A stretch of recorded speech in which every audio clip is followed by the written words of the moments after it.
The Joel Shit Show, featuring Joel Shit. Hi, welcome to the Joel Shit Show. I'm your host, Joel Shit. I'm not on location. I am at home.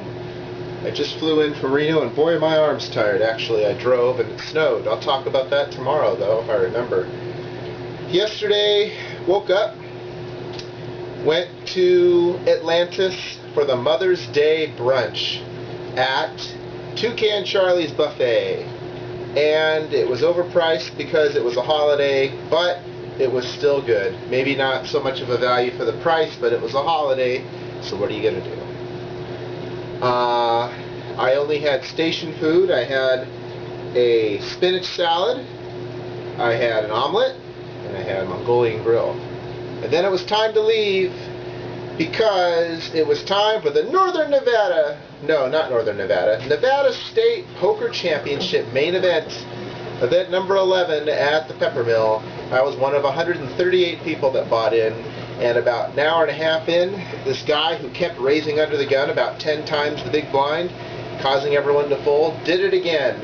And I looked down in the cutoff, and I had pocket kings, and I said, if there was ever a time to snap off a bluff at the early stage of a tournament, this would be it. And it's kind of an interesting point to make, because typically when the levels are 40 minutes long and you have 200 big blinds in your stack, everyone does. It's early, you can let people fuck around, because why do you want to go out of the tournament on a stupid play?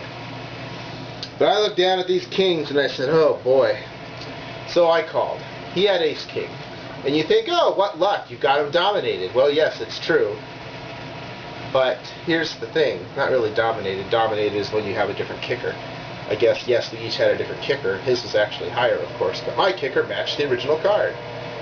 But here's the thing, he's 30% to beat me with ace-king against king-king.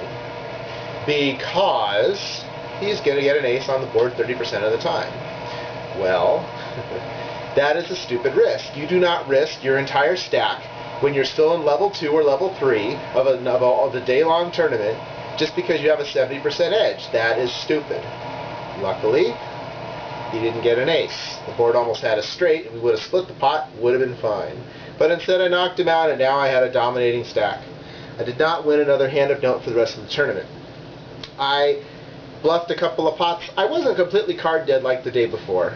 But, oh, by the way, yesterday's episode, the battery died, but you didn't miss much. I came in, out of 110, I came in 66, so what are you going to do? I had king 6 suited, went all in, got called by 10s, and I got a 6 on the flop, and that was it. That tournament, my stack got too short. I was completely card dead. Yesterday, I wasn't completely card dead, but I never really got on a rush either. But I was hanging in there, got it down to 45 out of 138 before I finally died. Top 18 cash. So I needed to win I needed to double up twice, and then I would have been able to make the money. But I didn't really make any big mistakes. There were several hands I probably should have played, but didn't. But I would have busted out if I had. So I have to be careful, because you know how you reward behavior, then you repeat the behavior. I don't want to reward behavior that shouldn't be repeated. It'd be things like a lot of people limped, and I was on the button, and I folded with a offsuit, one gap connector, like 10-8 or something. And that would have been an okay call. I would have had a gut shot straight draw and 2 overcards on the flop, and I would have eventually made my straight, but the guy next to me had 8-9, so he would have had a 9 high straight, I would have had an 8 high straight, I would have been eliminated. So it worked out that I didn't. However, I probably should have stayed in that hand and raised big on the flop. But I didn't think about that until it was too late. I usually look at how much money is in the pot to determine whether I'm going to limp in with a hand when it's one of those hands with potential, like 10-8 offsuit. And I looked, there were 2 limpers, and if there's 3 limpers, I'll play a hand like that.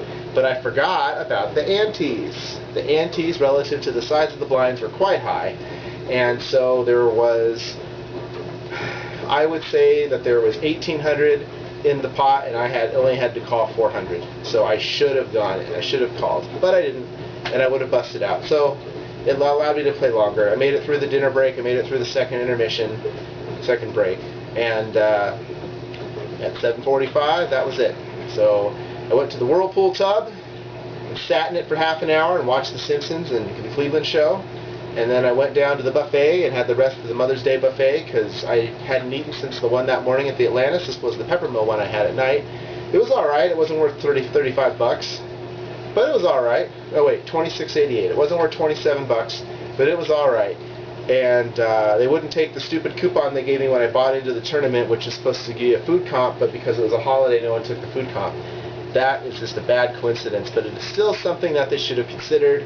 They should have told the people at the restaurants, if the guy has a poker tournament comp, you should let him in. It's only $5 off anyway, but now I have to sit on this comp, which only will be valid when they are handing them out because there's no expiration date stamped on them. And so that means I have to come back in October for the next big tournament and try to use it then, except I probably won't. Got home today, didn't get any casino mail, so the next Vegas trip, I don't know when it's going to be yet. Hopefully it'll mix with my schedule well. Blah, blah, blah. We're home. I'm home. How exciting. For the trip, including the $550 buy-in for this tournament, I lost $1,465 on the trip. That's why I budget so much money for these trips, because that can happen. Next trip, try to get it back. We'll see what happens. But still got money left. That's what matters. Didn't use it all. That's all the time we have for today. Visit us on the web at joelshitshow.com. Email joel@joelshitshow.com.